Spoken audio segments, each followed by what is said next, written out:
Hello friends, welcome back to VOWIAS. Welcome to the discussion on daily MCQ. Today is 23rd of February 2022 and now we are going to discuss 5 MCQs based on the current affairs. तो चलिए शुरू करते हैं. But before we begin, a small information. We are providing summary of the discussion at free of cost in our Telegram channel. You can download the PDF from our Telegram channel. The Telegram channel details are there in the description. Now let's look at the first question. The first question is about the Donbas region. The Donbas region, sometimes mentioned in the media, is located in A. Japan, B. China, C. Ukraine, and D. Spain. The correct option is C. Ukraine. So guys, this year the Central Asia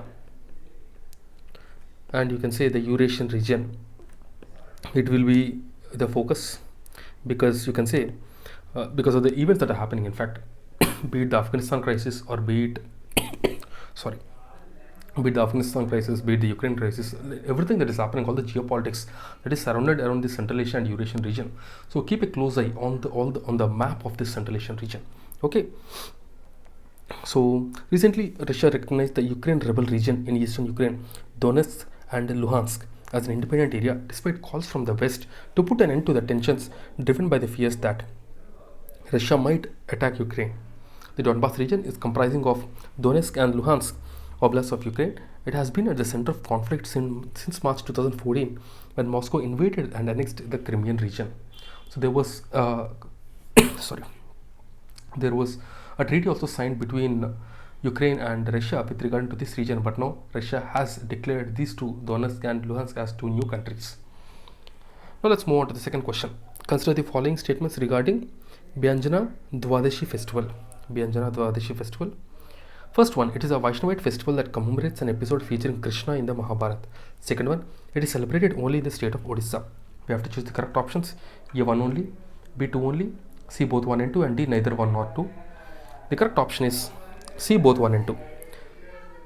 Vyanjana Dwadashi festival is a Vaishnavite festival which is celebrated in the state of Odisha. So recently it was celebrated, so that's why it was in news. Okay. So the festival of Vyanjana Dwadashi is a great step towards promoting food security. It ended in Odisha's temple town of Puri a few weeks ago. That's why this was in news. It was celebrated by the Vaishnavites, which is one of the largest sects in Hinduism, which consider Lord Vishnu and his incarnations like Krishna as the supreme godhead. The festival celebrates a variety of food like Vyanjana in Odia. And the 12th day, that is Dwadashi, on the Shukla Paksha or waxing phase of the moon in the month of Margadirsha, mid-December to mid-January. The special feature of Vyanjana Dwadashi at Gorbihar Mutt is that every year more items are added to the menu. Okay. Now let's move on to the next question, the third question. The Yuva Kutla festival is an important and biggest cultural as well as Thanksgiving festival of the Mara tribe. It is celebrated in which state? First one, Uttarakhand, B. Mizoram, C. Leh, and D. Jharkhand. You have to choose the correct option, and the correct option is B. Mizoram. Recently, Prime Minister greeted the people of Mizoram on its statehood day. That's why it was in news. So, Mizoram, if you see, it is a 23rd state of India and it was formed on 20th February 1987 with the 53rd Constitutional Amendment Act of 1986. It derived its name, Me, people, Zo, lofty place such as hill, and Ram, and thus the Mizoram implies land of the hill people. It is the second least populous state in the country and about 91% of the state is forested. The mammal species observed in the Mizoram forest include Suhai, Saza, Satar, Sake, Ki, Kerala, etc. And main rivers, if you see, Tulwang, Thialu, Chimpui, Tut, Tudwai, Tianxiang, Turiyal, Mat, Tuiwal, Turirni, Serlui. And the 5 major tribes include Lushe, Ralti, Hmar, Paiti, Pawai. Important festivals are Chapcharkut, Christmas, New Year festival, and Anthurium festival, the Yuva Kutla festival. So all these things, remember, the tribes, the rivers, the important festivals, these are very important if you see from the examination point of view. There might be a direct question from these things. Okay. Now let's look at the fourth question. Consider the following statements regarding fundamental duties. First one, the idea of fundamental duty is inspired from the Constitution of Germany. Second one, like DPSP, the fundamental duties are also non-justiciable in nature. We have to choose the correct option. A 1 only, B 2 only, C both 1 and 2, and D neither 1 nor 2. The correct option is B 2 only. Recently, Supreme Court issued a notice to the center and the states to respond to a petition to enforce the fundamental duties, including patriotism and unity of the country, through comprehensive and well-defined laws. That's why this was in news. Fundamental duties are specified under Article 51A of the Constitution. They strive to uphold the country's ideals and contributes to its growth and betterment. The idea of fundamental duty is inspired from the Constitution of Russia. They were incorporated in Part 4A of the Constitution by the 42nd Constitutional Amendment Act of 1976 on the recommendation of the Sardar Swaran Singh Committee. Originally 10 in number, more duty was added in the 86th Constitutional Amendment Act in 2002. That is with regard to the child education.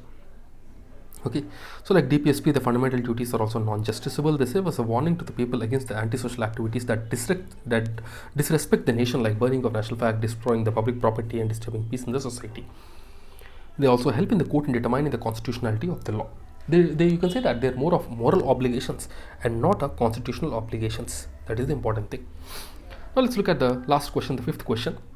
What were the objectives of Queen Victoria's Proclamation of 1858? It's a previous year CSE question of 2014. First one, to disclaim any intention to annex the Indian states. Second one, to place the Indian administration under British crown. Third one, to regulate the East India Company's trade with India. You have to choose the correct option. A1 and 2, B2 only, C1 and 3, and D1, 2 and 3. First statement is right because that is the main objective of the Queen Victoria's Proclamation. After 1857, after the revolution of 1857 revolt, the Queen Victoria's Proclamation aimed at ending the rule of the company and transferring the powers to the British crown. First statement is right. Second statement is also right. And third statement, if you see, this is a wrong statement because this is not to regulate East India Company's trade with India. Those are other acts. So the correct option is A, 1 and 2. 1 and 2 is the correct answer. And the same thing is given here. You can just pause and go through the information once. Okay. So guys, before I leave a small information, we are providing the summary of Vision Prelims test series and Vision monthly magazine as well. You can subscribe to these summaries by visiting our Telegram channel. The Telegram channel details are there in the description. Okay, so that's it guys from our side. I'll see you again tomorrow with 5 more MCQs. Till then, keep studying and stay tuned. Jai Hind.